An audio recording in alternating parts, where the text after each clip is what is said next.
Good afternoon, Chapter 13, Lecture A. We're going to talk about a house divided, getting into the Civil War years. We'll talk about one of the major factors contributing to the U.S. territorial expansion in the 1840s. We'll talk about the expansion of slavery and the decisive political nature it caused in the 40s and 50s. What combination of issues and events fueled the creation of the Republican Party in the 1850s? What enabled Lincoln to emerge as the decisive candidate in party politics in the 1850s? And then what were the final steps in the road to secession? Introduction. Thomas Crawford in 1855 was asked to design a statue for the top of the Capitol dome. He suggested a Statue of Freedom, a female figure wearing a liberty cap. Jefferson Davis objected to it. The cap, he said, offered slaves the hope of freedom in its future. What this little small story illustrates was in 1855, something simple as a cap promoting freedom was questioned and viewed as a decisive thing that could lead slaves to revolt. So, as we get into the rest of this chapter, you will see that things like this are going to spark outrage and lots of debate. Now, where does this all come from, and how does we arrive at this point of arguing over what this Statue of Freedom should or shouldn't be having? First off, fruits of manifest destiny. Continual continental expansion in the 1840s and made slavery at the center of politics. The Missouri Compromise had kind of put it at mute for several years, but now it is back in the forefront. Between 1840 and 1860, over 300,000 people traveled to Oregon and California. Borders and who controlled what mattered to little people moving west, and they're just going to move Indians, people that are already there, and others, no slavery, they're going to move without regard to any local thoughts. The Mexican frontier offered a lot of new opportunities, and then so did Oregon, two lands that had not yet been acquired in the 1830s. Oregon did not directly raise the issue of slavery, more or less just the acquisition of the territory. And then the acquisition of part of Mexico did, though, fall into that. Mexican gained their independence in 1821 from Spain. California, New Mexico, and Texas were greatly isolated and surrounded by Indians, and they were very appealing to Americans. So the fruits of manifest destiny, too. Let's first focus on the Texas Revolt. So Oregon and the Mexican area, Oregon, California, New Mexico, and Texas are going to greatly entice Americans. Non-Indian population of Spanish origin, Tejanos, only numbered about 2,000 when Mexico declared its independence from Spain in 1821. In short, they needed a population. Mexico accepted an offer from Moses Austin to colonize with an Americans. Diane and Stephen Austin carried out his plan, but the point of this is Mexico is going to hire an American to bring American settlers in to populate the area. By 1830, felt grip was slipping on an area and all existing land contracts and stopped immigration. Some Tejano elites joined Austin for wanting greater autonomy. Slavery complicated matters even more so because was slavery going to come into this natural southern state? Antonio Lopez de Santa Anna sent troops in 1835 to impose central authority on this area, sparked the Texas Revolt by the appearance of his army in the area. Now understand, the Tejanos were greatly outnumbered by Americans by this point. On March 6, 1836, they're going to storm the Alamo. Now, the Alamo was those Texas people revolting against this, made up of many different people. One of the most famous, I think, was Davy Crockett. And when the Alamo is defeated and ultimately everyone there is killed for the most part, it's going to spark outrage in the America and even parts of Texas. Sam Houston will ultimately defeat Santa Anna's army at the Battle of San Juanita. Texas gained its independence but denied to join the United States. So in this quick, very short revolution, you will see Santa Anna, who would kind of become the leader of Mexico, sends his army into Texas to kind of get it controlled. It's going to spark outrage. I'll put it in short. Anywhere troops have ever sent in history, it angers locals. You have the revolts of the Texans, and then you're going to have a garrison storm up at the Alamo and going to barricade. Santa Anna's army is going to march in the Alamo, massacre them. This is going to create a massive negative PR stunt for Santa Anna, in which Sam Houston is going to be able to organize a Texas force which is ultimately going to defeat Santa Anna. Now, Texas, when they gained their independence in 1836, their vision was we're going to become part of the United States. However, because of the balance of slave and free states, that could not happen. The fruits of Manifest Destiny 3. The election of 1844, John Tyler tried to annex Texas, so Texas will remain outside the United States for about a decade. John Tyler, who had become president because of William Henry Harrison's death, tried to annex Texas in 1844 to rescue his failed administration. John Tyler never had visions of being president. John C. Calhoun, Secretary of State, wrote a letter suggesting annexing Texas to strengthen slavery in the United States. Martin Van Buren lost Democratic nomination. He had lost the election in 1840 to William Henry Harrison to James Polk. Polk was a dark horse candidate, kind of came out of nowhere. Henry Clay was the Whig candidate, so you're going to have two key candidates here, Polk versus Clay. Polk barely won. Third party had hurt Clay. So you have a third party that's going to run for a president. I don't remember who that was outside of Polk and Clay, but there was a third party candidate. Ultimately cost Clay the election. Kind of similar to 1992 when Ross Perot ran against Bill Clinton and George Bush. It really didn't hurt Clinton as much as it hurt Bush. And no different than you go back even further when you talk about Teddy Roosevelt running against Taft, who was the Republican nominee, and Woodrow Wilson.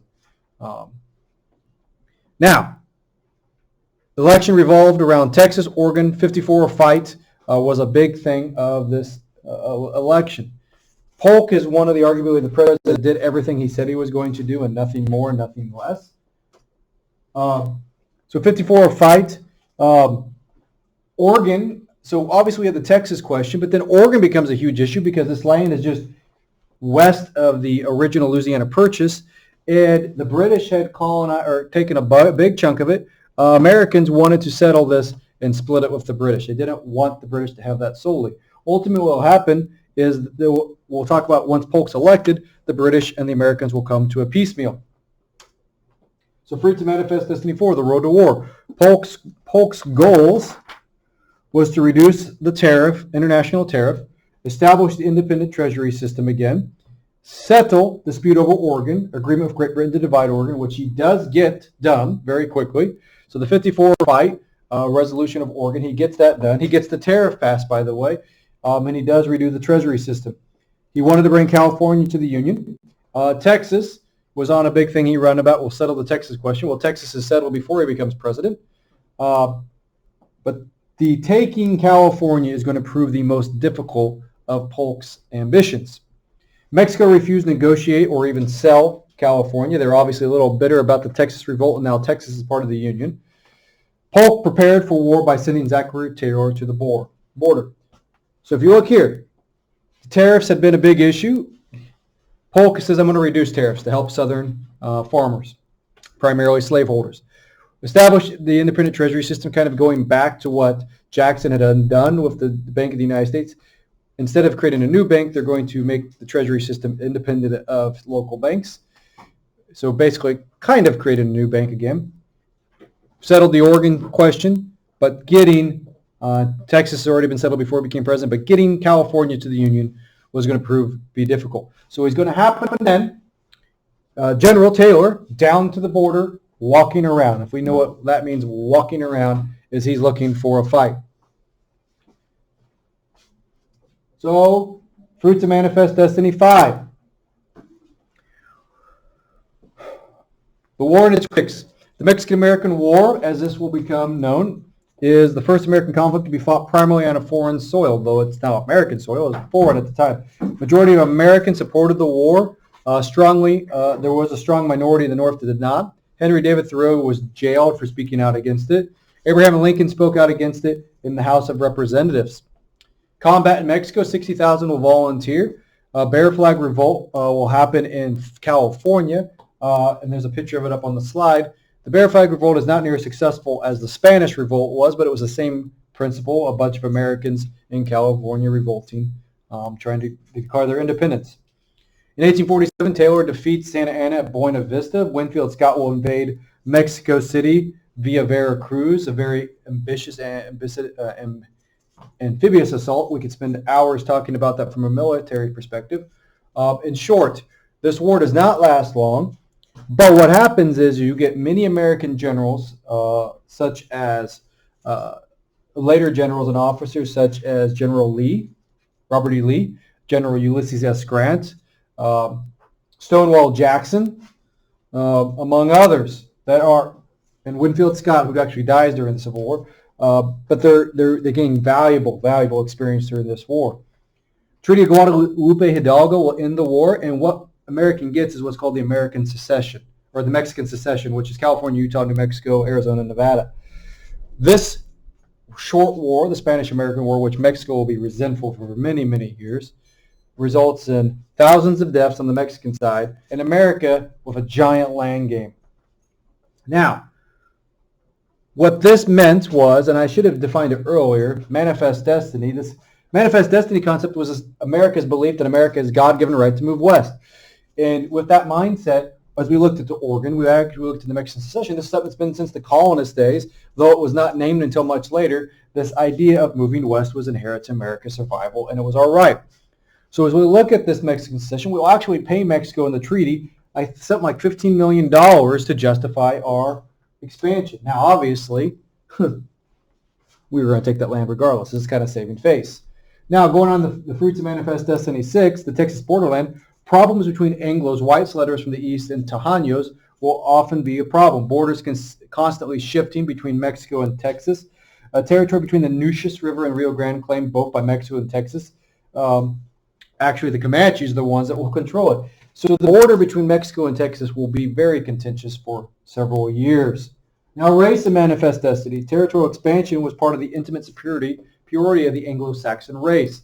Texas Constitution denied the rights to people of African origin and Indians, and New Mexico didn't even become a state until 1912.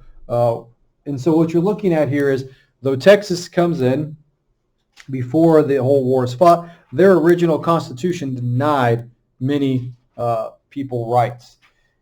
New Mexico will be so sparse and southern and remote that it won't even gain into a statehood until 1912.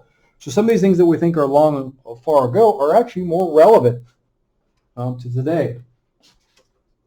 If you look at this map up here on the photo, you can see the Louisiana Purchase 1803. Then you have the Texas expansion annexed in 1845. You have 1846, the Oregon Territory, and then 1848, the Mexican Secession, and then the Gladstone Purchase, which clarifies Arizona's southern border.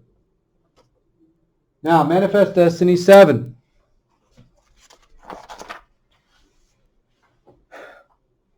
Settlers are going to be initially slow to move that far west, but then, like anything, there's going to be something that's going to pull them. The gold rush.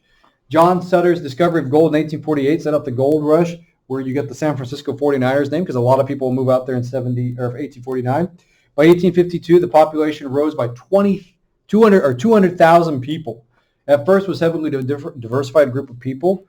Many were driven out by various ways, but you're going to have a white population dominate later on. You'll have Chinese, a lot of Asians, some Japanese, Indian, blacks, whites, but as more and more people move out there, the diversity will shrink. Many were driven out by laws or just being pushed out. Indian population was reduced from 150,000 to 30,000. Part of this is due to war, due to disease, and just being pushed off their lands. Now the last part here, opening the West. So as we continue to look west, naturally look to Asia, and the primary place we were looking at was Japan. We wanted to tap the Asian market. We had the Transcontinental Railroad that was being thought of or nearing its beginning of its construction, though it'll take about another decade before it's 2 decades before its completion. 1853, 1854, Commodore Matthew Perry sailed to Tokyo Harbor. Will force the Japanese. The Japanese did not want to trade, but by our demonstration of technology, they agreed to open two ports to the United States. They were alarmed that they would be conquered if they did not. Thus, this will launch Japan into a massive modernization, and you could argue this will lead to Imperial Japan that we will deal with in the Second World War. So, as we could draw today's lesson to a close, the big things you're going to see in the westward expansion of the United States from 1830s to 1850s, at the same time you have all the abolition movement going on, you have new theological ideas emerging, you're going to see territory is going to either be labeled slave or free, and then the question how it's going to progress to statehood is going to be paramount. Texas and Oregon kind of balanced each other out, those areas, but then you have the introduction of the Mexican secession. Are they going to be free? And thus, you're going to see the table set for the dynamic late 1840s and mid 1850s in which the country will literally be torn apart. Thank you. Have a great day.